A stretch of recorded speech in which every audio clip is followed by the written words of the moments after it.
Wanita ini malah melakukan perzinahan dengan rekannya di organisasi dakwah Islam milik Abu Darda. Namun di tengah malam, Arul dan Kiran terdiam dengan apa yang sudah terjadi. Sungguh tak patut dicontoh. Beberapa minggu kemudian setelah kejadian itu, ternyata Arul menghilang. Kiran mencari Arul di kosnya, tetapi Arul malah menghindar dan sudah pindah kos dari sana. Dan ternyata Arul mencalonkan diri sebagai ketua himpunan fakultas. Ia ingin mendapatkan suara dari organisasi Abu Darda supaya bisa menang sebagai posisi ketua. Maka dari itulah Arul menjauh. Selain itu, selama Arul dekat dengan Kiran, Arul merasa sering berbuat dosa seperti perzinahan di malam itu. Dan juga karena membantu Kiran, Arul pun berbuat dosa yang lain seperti menyewa kamar hotel untuk Kiran berlindung malam itu. Sementara uang hotel itu sebenarnya adalah uang infak masjid. Jadi Arul merasa ia selalu berbuat dosa jika berada di dekat Kiran. Arul meminta agar Kiran tidak mengganggunya. Lagi dan lagi Kiran disakiti. Hal itu membuat Kiran sangat terpukul dan bertanya-tanya tentang kekuasaan sang pencipta. Sekarang Kiran bukanlah Kiran yang dulu lagi. Ia sudah berubah dan bergabung dengan anak seni, anak musik, dan juga anak pecinta alam yang mayoritas adalah orang-orang yang bebas. Kiran menjadi menghisap rokok, meninggalkan sholat, dan jauh dari agama. Kiran pun seperti orang stres yang mengatakan bahwa manusia bisa menjadi Tuhan. Orang-orang yang mendengar itu lalu tertawa terbahak-bahak. Kiran tidak bercanda lalu mengajak salah satu temannya yang bernama Hudan pergi ke gunung untuk membuktikan bahwa manusia juga bisa menjadi Tuhan. Benar saja terlihat Kiran dan Hudan sudah tiba di atas gunung, tetapi cuaca saat itu sangatlah buruk. Kiran kemudian berdiri di ujung tebing. Ia marah kepada Allah karena selama ia mengabdi kepadanya, balasannya selalu sangat menyakitkan. Kiran tak takut.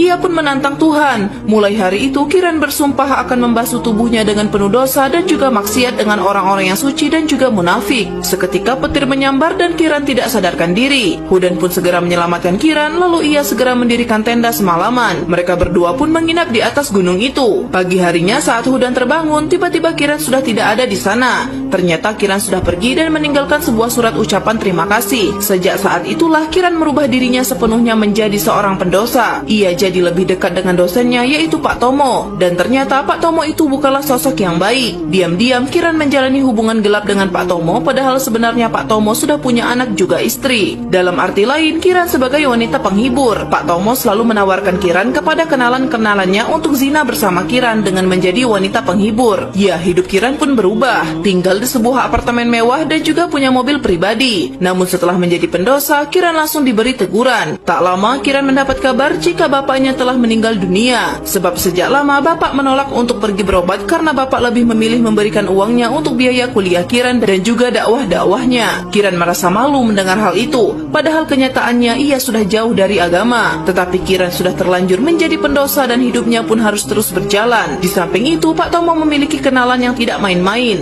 Suatu hari Kiran mendapat klien seorang kolega penting. Saat itu mereka akan makan malam bersama di sebuah restoran. Ketika bertemu, kolega penting itu sangat mesum kepada Kiran. Karena merasa risih, Kiran memberontak lalu menyiram kolega itu sampai bajunya basah. Pak Tomo pun marah atas perbuatan Kiran tadi. Ternyata Kiran tidak mau melayani klien yang mesum. Ia hanya ingin melayani klien yang munafik dan terlihat so alim. Padahal sifat aslinya sangatlah bejat. Ternyata diam-diam Kiran sedang menjalankan misi. Ia ingin membongkar kebusukan-kebusukan para orang munafik. Karena Kiran sangat benci kepada orang munafik seperti Abu Darda dan juga Arul, orang-orang yang telah membuatnya menjadi seperti ini. Pak Tomo tanpa sengaja menyerang Kiran. Kiran yang marah lalu mengusir Pak Tomo dari kamar apartemennya. Keesokan harinya terlihat Kiran berada di balkon apartemen, memberikan jari tengah kepada langit. Lalu Mbak Ami datang menemuinya di sana. Mbak Ami tidak menyangka sekarang Kiran berubah seperti ini. Kiran meminta agar Mbak Ami tidak bersedih karena semua ini adalah pilihannya sendiri. Mbak Ami pun merasa senang. Kiran merasa lebih bahagia. Dan ketika Mbak Ami akan ngudut, ia pun meminjam korek api milik Kiran. Namun Kiran segera merebut korek itu karena sebenarnya itu adalah kamera tersembunyi. Mbak Ami bertanya untuk apa Kiran memiliki kamera seperti itu. Namun Kiran tak menjawab lalu mengalihkan topik pembicaraan. Hingga terlihat Pak Tomo pun menghubungi Kiran jika ada klien baru yang harus Kiran layani. Kali ini kliennya orang yang sangat penting. Dia adalah Alim Suganda, sosok politikus yang paham dalam beragama.